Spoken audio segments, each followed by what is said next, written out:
Well, welcome to Hold Fast Brewing. I am Kevin Kline, the voice of the Drury University men's hockey program, and this is the Division I Coaches Show. With me, as always, head coach Jeremy Law, assistant coach Cliff Cook. Guys, the first real rankings of the season came out. Yep. What are your thoughts? We're number 9. I mean, obviously we'd like to be higher. I think I'm okay with that. Our, as we've said all along, our strength of schedule, hit us a bit on that, and some of that was, I won't say unexpected, but a little shocking with regards to where some of our opponents ended up, which hurt us for sure.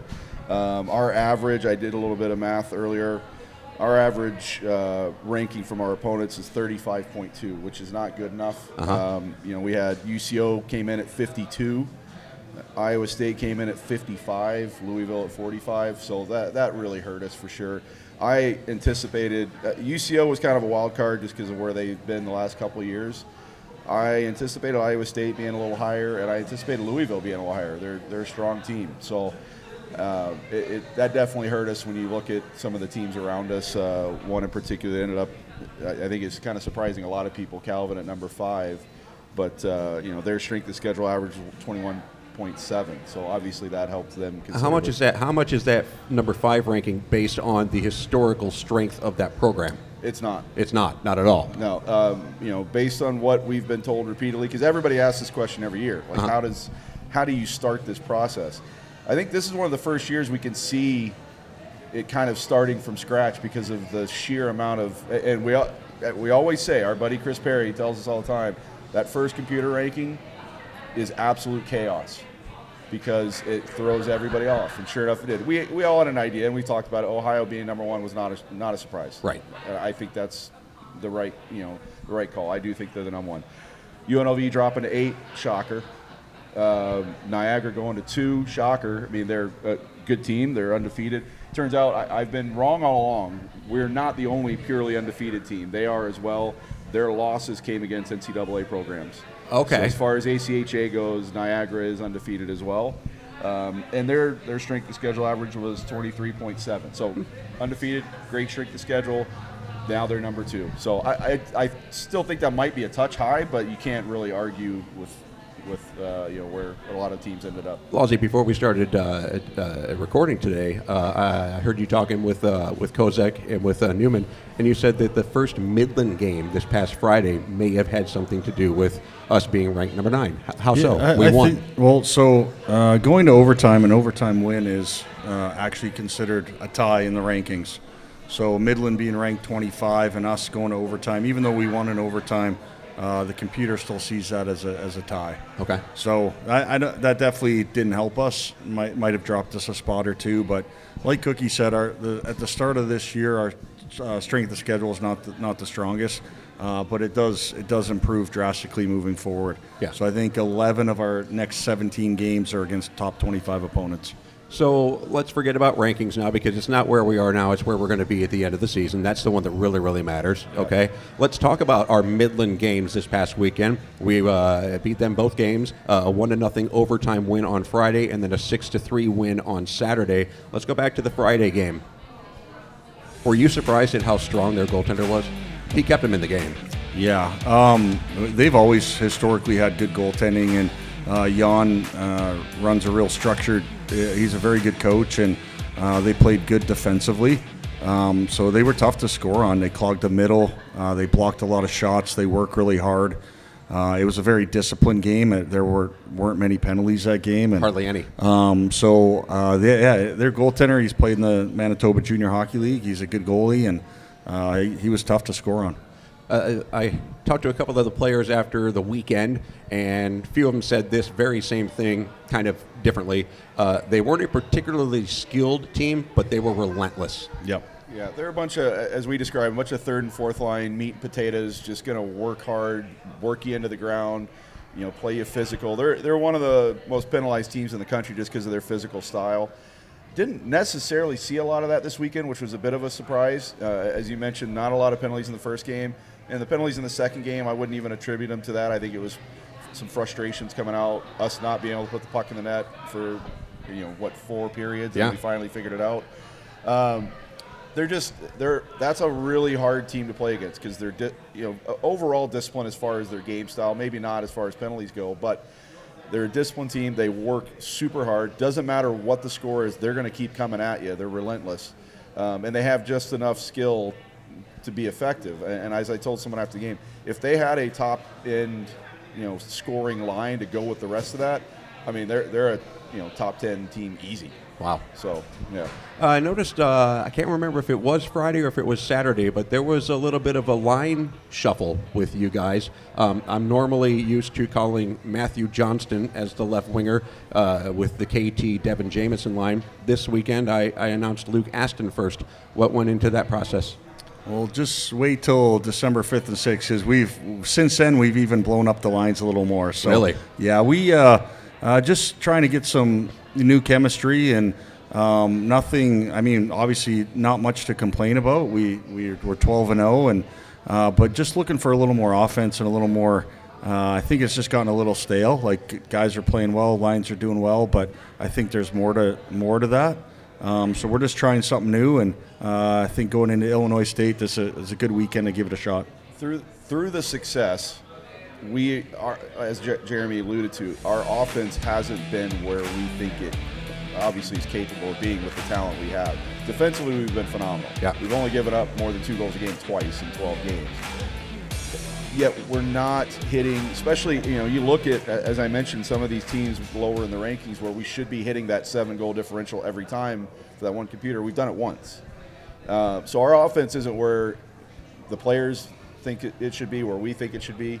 So, mixing up the lines, kind of adding a little bit of spark maybe, we'll see. And, did it again this week. So if you're watching the games, the road games this weekend, you'll see some changes as well. Well, it didn't backfire. I mean, KT has the game winner in Friday's game, and then 2 goals on Saturday. Matthew Johnston, who switched to a different line, has a 3-point game on Saturday night. Just impressive stuff. So I think what the experiment was actually proved to be a great decision. Yeah. And we know what we have with the lines we've had up until this point.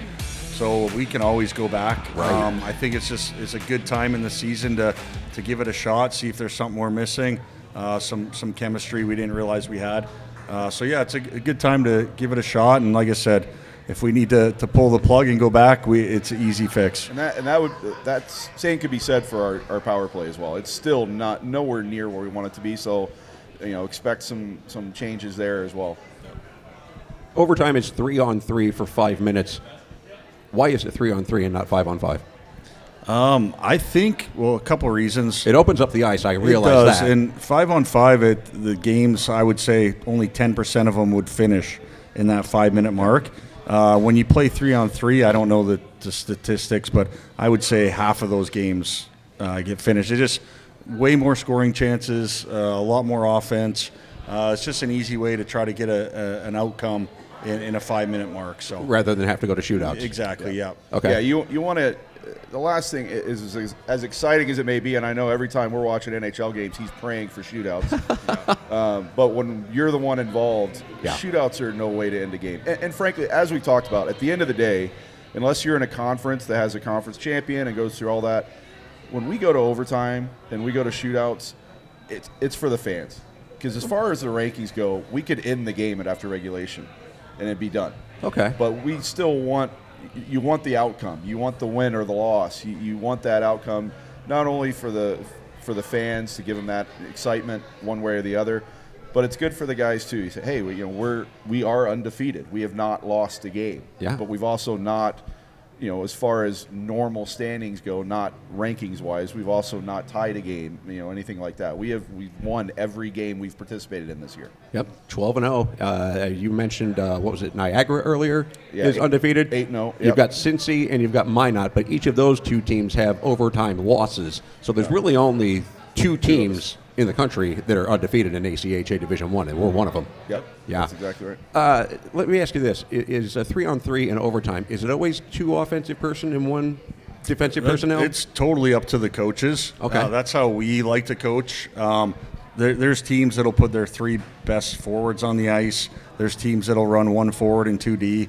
For us, it's just something we've always done, and I like it. Two forwards and 1 defensive guy, but In a 3-on-3 situation, it's really man-on-man.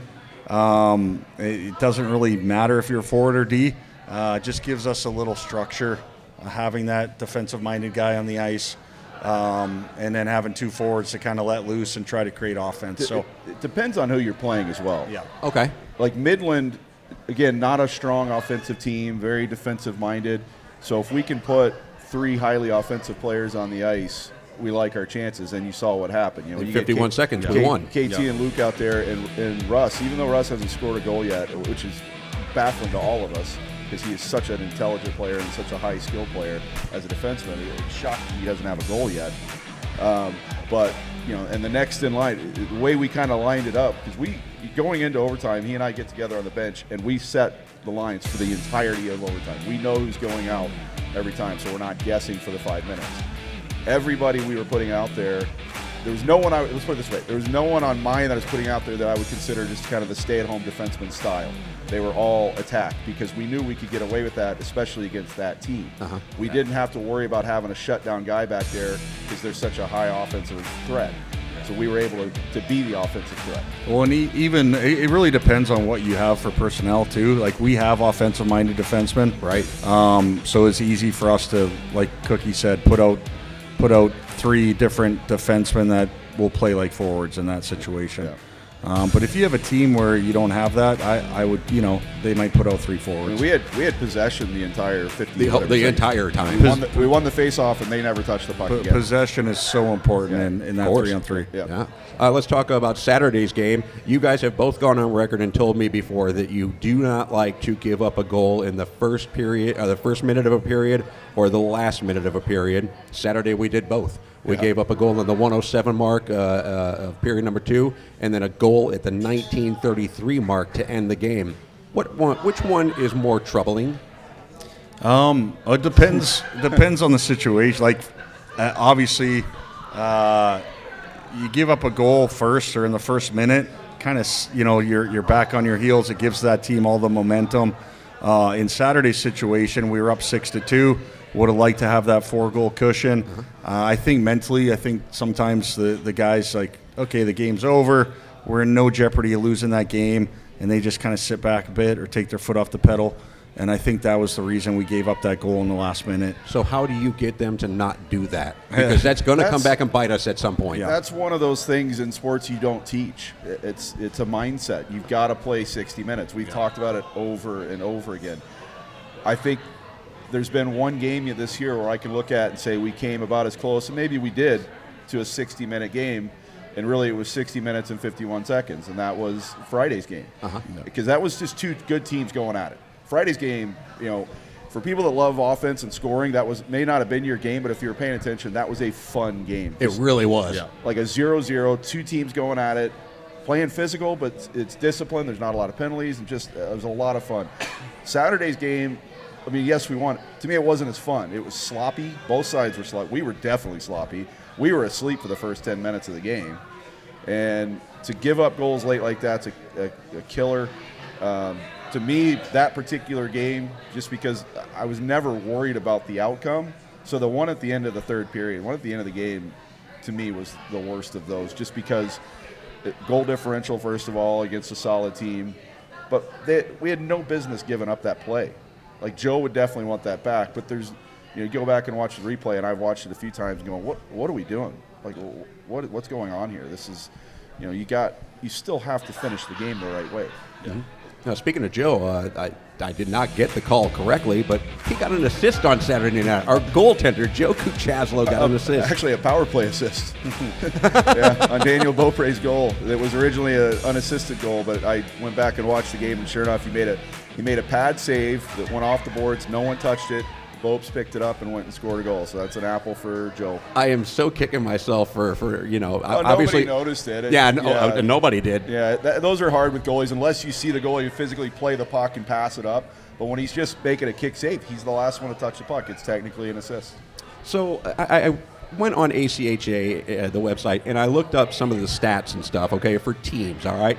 And we, as we mentioned, we're one of only 4 undefeated teams, but we are one of only 2 with 0 blemishes.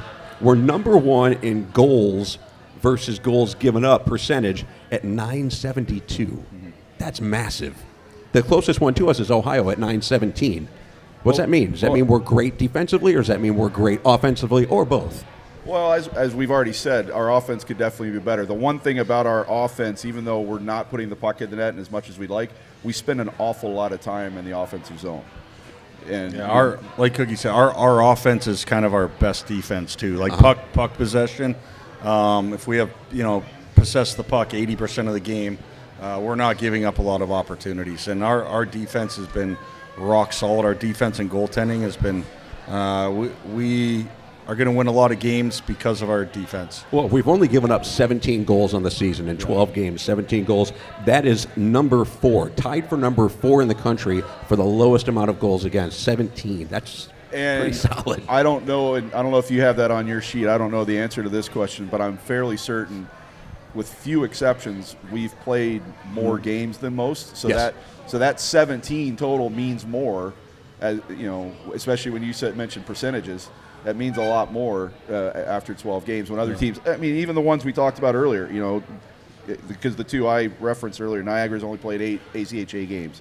Calvin's played 7. We've played 12. I was going to actually filter those results to reflect that. But, there's quite a few teams that have only played 6-7 games. Right. And I did not mean 6-7 like they do in the, don't even do it. No. Don't even do it. We're not. I might edit that part out. That would be wonderful. Thank you.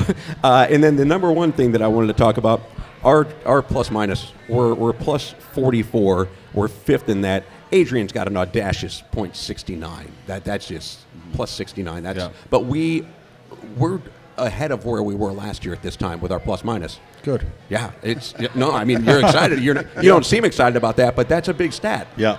That's a big stat. Again, I go back to I'm not as excited as I should be because we should be scoring more goals. Mm-hmm. And I know the players would agree with that. Yeah. So that's the only reason I don't get too, emotional about it, other than saying we still need to be better. Well, we're going to talk about... And this isn't just Cookie being Cookie. Like, it's a legitimate thing. We're going to have to find a way to put the puck in the net more moving forward against the teams we're about to start playing. Yeah, because we're getting our chances. Yeah. We're 55, 60 shots a game, we're getting our chances. We are going to talk in the third segment about scoring more goals because we have an opportunity, I think, this weekend to actually do something with that. So coming up in the third segment, we're going to talk about our upcoming schedule. But in the next segment, we're going to meet 2 of the guys that, one of them we just talked about, number 9 defenseman Russell Kosec, and then also forward number 27 Tegan Neuman, who... he played on this team, that shirt I'm wearing. So that's coming up in segment number 2. So, guys, congratulations so far, and we'll wrap it up in segment number 3 with you. Awesome. Thanks, Kev.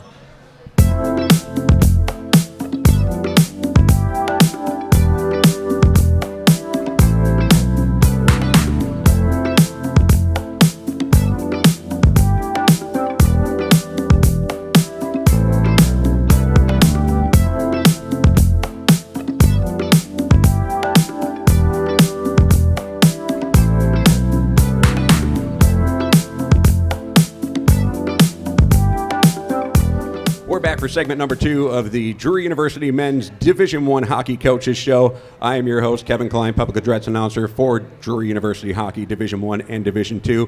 The boys are 12-0 and ranked number 9 in the country. Just talked to the coaches about that. We're going to get the impression of a couple of the players right now. Defenseman number 9, Russell Kosec. Forward number 27, Tegan Neuman. Hello, guys. Hey, how's it going? Hey, how's it going? Going very well. What do you guys think about the number 9 ranking, the official first ranking of the season, basically? It's not bad. We're a top 10 team, so that's always good, but I think we definitely could be higher. Yeah?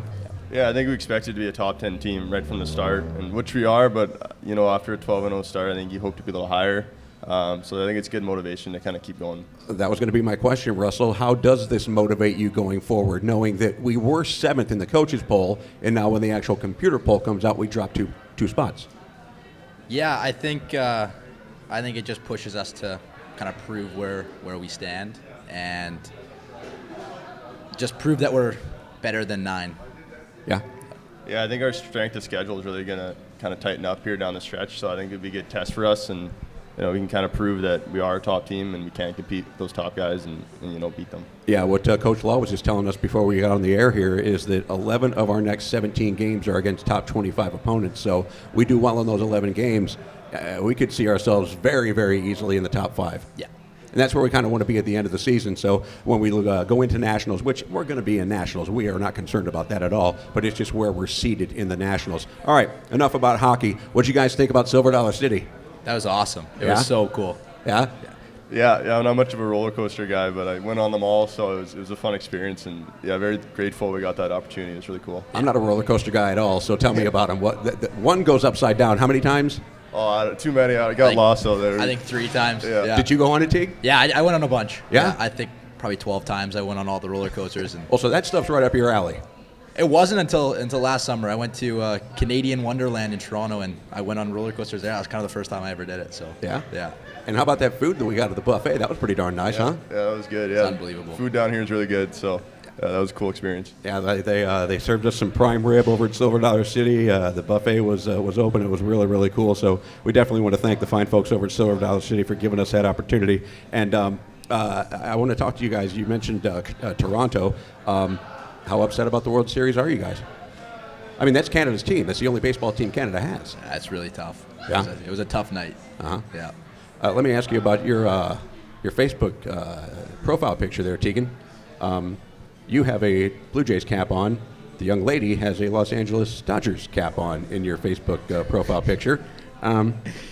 She's not a Dodgers fan. She was going for the Blue Jays. Oh, okay. Yeah, I think she just bought the hat, thought it was cool. Yeah? Yeah. All right. Yeah, no, we were both going for Blue Jays. So, Okay. yeah. I was going to ask if, that was a year ago picture in September of 2024. Yeah. Is that relationship still going on? It is, yeah. Russ, what is the deal with Pennsylvania teams and you? I know you're a Phillies fan. You're a Flyers fan. I'm seeing a Pittsburgh Steelers shirt on. Yeah.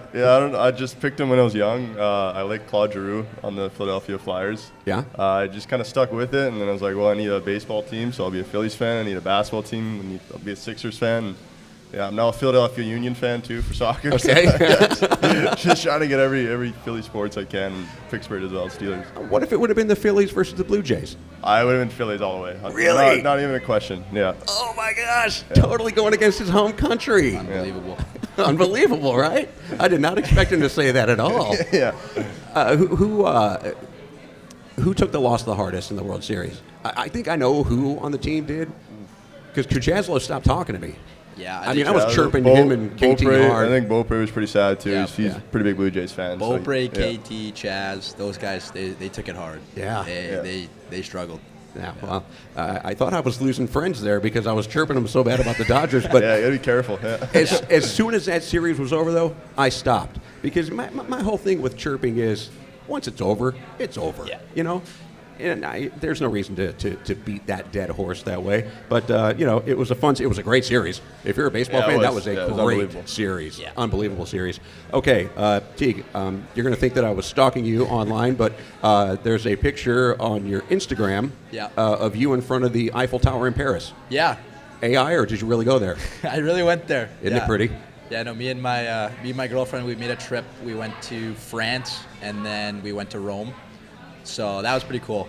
Yeah, we went and saw. She made up a big itinerary, and I just followed along, and we went and saw a bunch of cool places, and yeah. Did you go see the Mona Lisa in the Louvre? Yep.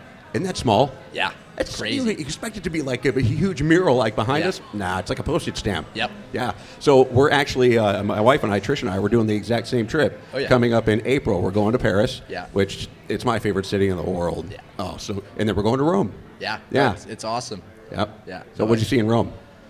I went to the Colosseum. Is that cool? Yeah, it was awesome. Did you do the floor? Yeah, we toured everything. Like, she wanted to kind of go all out. Yeah. So yeah, we toured the Colosseum, and then I can't remember what it was called, but there was this place right outside the Colosseum that it was just a bunch of broken down places, and we got a tour around there too, which was really cool. Yeah, it was. Did you see the awesome. Vatican? Yes, Okay. yes, we did, and it was right after the Pope. The Pope died, and they elected the new one. I think a few days earlier, so we got there. It was packed. Oh, I'm sure. Yeah, but it was a really cool experience. Something like I'll never forget. Russell, coolest place you've ever been? It's a good question. I don't know. I feel like all our family trips are always involving hockey, so it's tough to say. Well, where has hockey taken you? Well, my sister, she plays hockey too, so in girls hockey they travel quite a bit. So I've got to go to San Jose. She's played hockey there.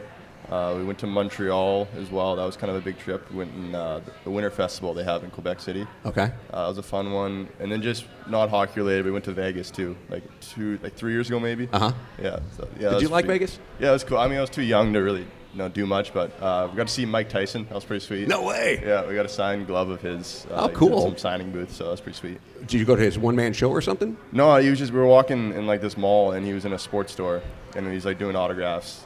That never happens to me. Yeah, it was I pretty never am sweet. just walking and Yeah, I we see loved it. somebody like, Yeah. That's pretty cool though. Yeah, it was pretty cool. All right, tell me this. What is the deal with the top 10 list?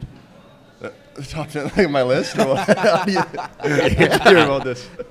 I do my research, my brother. No kidding. That's pretty good. Thank you. Yeah. No, so David Letterman used to have a top 10 list, but I heard you have top 10 lists for everything. Yeah, so I got so many. Yeah, I don't know. I like lists and I like listing things, and I started with the movies list, and then I was like, I'll make a food list, and it just kind of grew from there. So I got lists of so many things. Okay, give us an example of a movie list. It starts with Cars at 1 is like my favorite movie. Okay. And then, these are top 10. Yeah, like top 10 Russell like my Kosec favorite movies. stuff. Yeah, so my favorite one's Cars, and then like Moneyball's 2, Emperor's New Groove 3. It's just stuff like that. Yeah. Okay. Yeah. T, what are your top 3 movies? Oh, it's a crazy question. I don't know. I have no idea. That's why I need a list. Yeah. So you That's know. why you need a list. If I had a list, I would have known. I think the new F1 movie, I the watched Brad that Pitt this F1 summer. movie? Unbelievable. Yeah? Yeah, that's probably my one.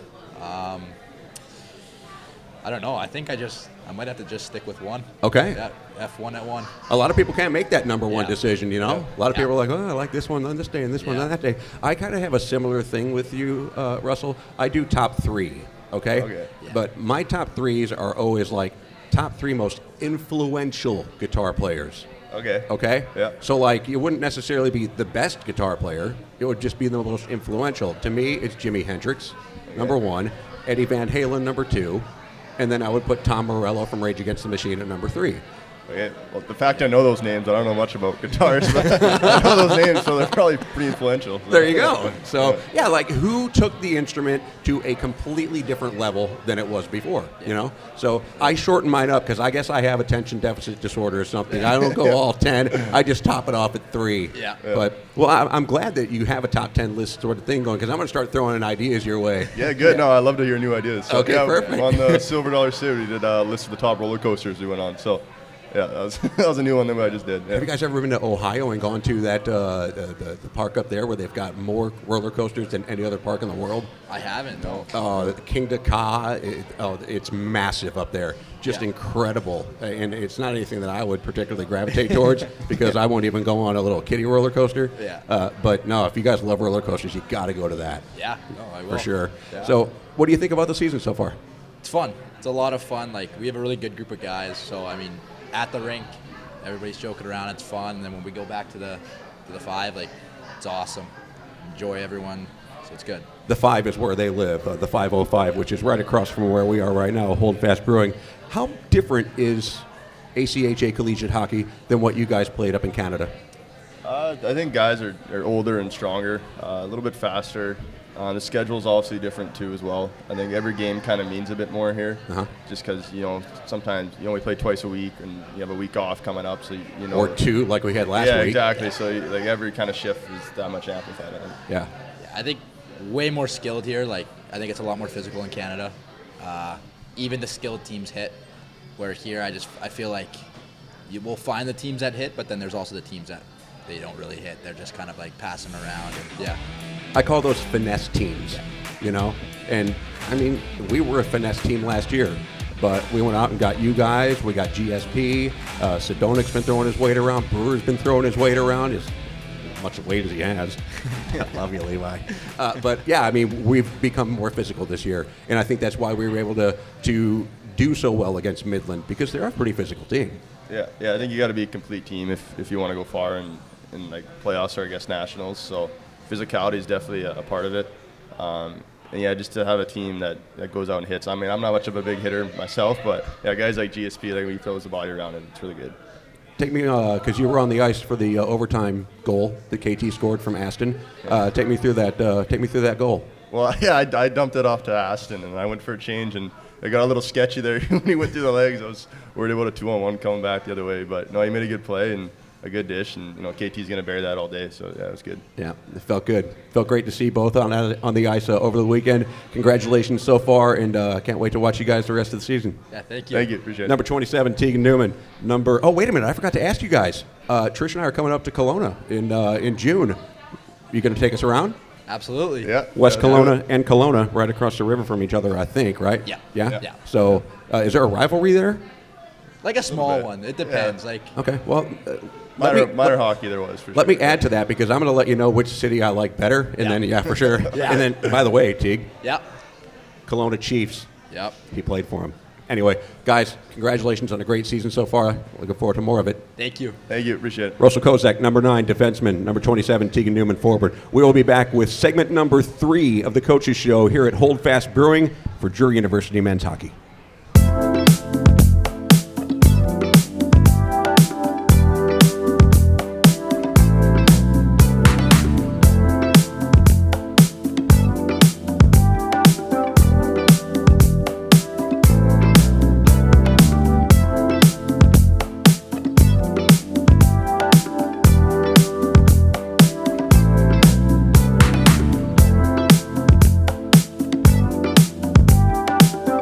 We're back for the third and final segment at Holdfast Brewing, the Drury University Men's Division I Hockey Coaches Show. I'm Kevin Kline, your public address announcer, head coach Jeremy Law, assistant coach Cliff Cook.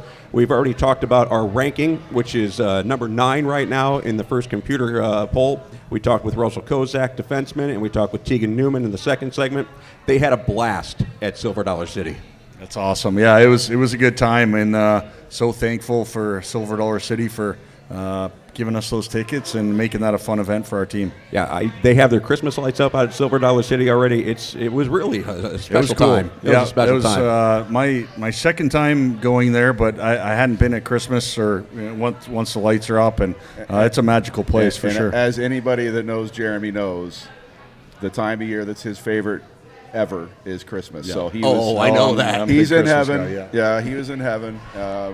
So hopefully we can get him out to Bass Pro.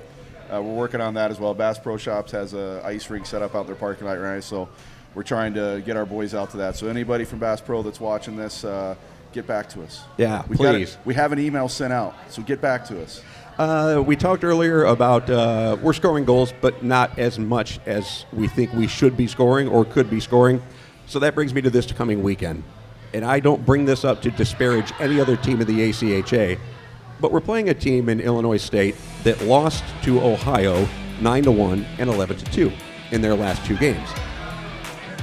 We should be able to hit that 7-goal differential, right? Should. So how do we not go into this game and use it as a barometer of where we would stack up against Ohio? I think it's tough. So a lot of times you can play a game and win by 7 or 8 goals, and the next day play a better game than what you played the night before and win by 2 or 3. Yeah. So many factors into that. Scoring on your chances, running into a hot goaltender, penalties, just the flow of the game. So like we've played games where Cookie and I will win by 2 or 3, and we were like, man, we played fantastic. And then the next night we'll go out and win 9-1, and we didn't play that well. So my favorite story of yours, by the way, Yeah. is when you were at Missouri State and BJ was coaching with you, yeah, and you came in at intermission or first or second intermission and said I wasn't there yet. I'm hearing this story secondhand. This was before I moved here, and Jeremy's sitting there telling someone that's the best period of hockey we've played all year. And BJ kept storming in. He's like, that is absolute garbage. That's the worst hockey I've ever seen. two different perspectives for sure.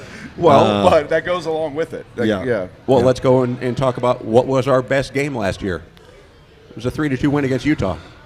4-2 with an empty netter, I think. with an come empty on. netter. Yeah. That was our best game. Don't for sure. take Garch's empty netter away from him. Sorry about that, Admiral. But that was our best game, and it was probably the closest game that we had all season. Yeah, absolutely. All right. So we've got Illinois State coming up this weekend, and then we have a break before we do what I can't wait for, the Chicago Classic up in Chicago, Illinois. We play Arizona State, then we play University of Jamestown. So Arizona State number 27. Okay, Jamestown is number 4. And then we play number one. Yep. And they will still likely be number 1 at that point. Mm-hmm. Yep. So how do we not dismiss what's going to happen this weekend and just keep looking forward? I will say this. I think that ranking that came out today is motivation enough for the guys. A couple of them said so. So I don't see an issue. I think the guys are motivated. And no one wants to – well, first of all, you don't want to be the reason why your winning streak ends. So no one wants to be that guy and take a dumb penalty or whatever it might be or bad turnover. I just think we have a different group. We've talked about it in the past. Even slightly different from last year, as great as we were last year. Even this group is taking it up another level. They're just refusing to lose. And we haven't played our best yet, and yet we're finding ways to still win. That Friday night game is a prime example. They just refuse to lose. Joe, picking up his second shutout of the year. That goal at the end was beautiful, and he had to have a beautiful goal to beat that kid that night. Mm-hmm. He was great. So this team is different. Hopefully this doesn't come back, these words don't come back to bite me, but I don't see the complacency with this team that, hey, all we have to do is show up. We've had teams like, we've all seen it. We've had teams like that in the past where you just, we're really good, Illinois State, I don't have that written down because we hadn't played them yet. And they're not ranked super high either, but they're in the 30s, I think, somewhere in there. So they're not far off. And they're such a hot and cold team. Like, they'll go out and beat, like this year, they'll go out and beat a top 25 team, and then they'll go and lose to a bottom 25 team. They're pretty hot and cold. Well, like I was talking with KT, Captain KT Walters, and our goaltender Joe Kuchaslo before we started recording, and I told him about what I researched with Illinois State. And I told them about the Ohio scores, and they both looked at me and said, so that's what we got to at least beat them by. Yeah. That's what we at least have to beat them by. So, that's internal motivation right there. Yeah, I have to see who was in net for those, because a former goaltender of mine I just discovered plays for Illinois State. So, Larkin Dolan, yeah. Okay, we introduced this a couple of weeks ago. Oh, no. What? Oh, no. It's viewer mail. Come on. It can't be another question from Brenda from Penticton. No, it's not from Brenda in Penticton, but hopefully Bobby in Texas. No, haven't gotten hers yet. This comes to us from Trish in Springfield, and it's a 2-part question. Okay, she says, during the World Series, Dodgers coach Dave Roberts, to provide levity in a pressure situation, was given a base and a half head start and raced his fastest player, Hai-Song Kim, nicknamed the Comet, around the bases. How do you guys coach to keep it light? You're asking the wrong person. So I think didn't. That's well established. You're asking the wrong guy. We try to instill like a little bit of fun and stuff like that in practices or in competitions. There's even some talks of Cookie doing a Panther Pride at one of our practices. There's no talk of that happening. So it's not happening. But yeah, we try to. There's times and places for like team building stuff like that, and I think that's great. And the off, because we've had a couple off weeks recently. You did. We did BC versus or whatever. Team BC versus Team Alberta, since our team is primarily from the west coast of Canada, and that was fun. I think the guys had a good time with that, and. We try to do stuff like that every once in a while. So, well, as I mentioned, that Trish from Springfield had a 2-part question. Here's her second part.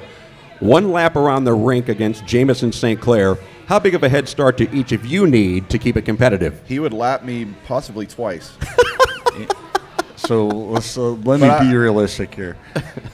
I right now. I legitimately think he would lap me right now, at least once, for sure once. Probably a one zone, like from the goal line to blue line head start on me for sure. That's shorter than I thought. Yeah. Oh, maybe the red line. Well, it'll be close. Well, maybe at the end of the season we do Cookies Panther Pride. We do Lawsy taking on Jamison St. Clair. I think this is just a wonderful thing to look forward to. The problem is we lost Sarah, and I would need the paddles ready for 100%. The defibrillator would need to be on the ice. 100% I would need those. Guys, I'm really starting to not like this segment. you don't like this segment? Well, you've got me doing Panther Prides, racing JMO. I mean, I don't know what's happening right now. You know what it is? Where's my heart rate? Oh, We're yeah, it's adding up there. levity without having to get physical. I don't like levity. Hey, don't forget, you can come see the Drury Panthers D1 hockey program. Their next home game, December 5th and 6th, right here at Brightspeed Ice Park. It's against Missouri State University. Also, the D3 program plays on both of those nights against McKendree. So you're going to get 4 games for the price of 2. And it's going to be a heck of a weekend, guys. It's going to be an awesome weekend. It's going to be a zoo. Yeah, it will. Get there early. Parking's not going to be very fun. No, it won't be. So you might want to get there tomorrow. Yeah. Anyway, congratulations on 12-0. Congratulations on number 9. And can't wait to see what's going to happen after this coming weekend. Awesome. Thank you, Kev. Jeremy Law, Cliff Cook, your D1 coach and head coach of the Drury University Panthers hockey program. I'm Kevin Kline, the voice of the Panthers, your PA announcer, and we are at Hold Fast Brewing. Thank you for watching this episode of The Coaches Show. That segment sucks. Trish from Spring.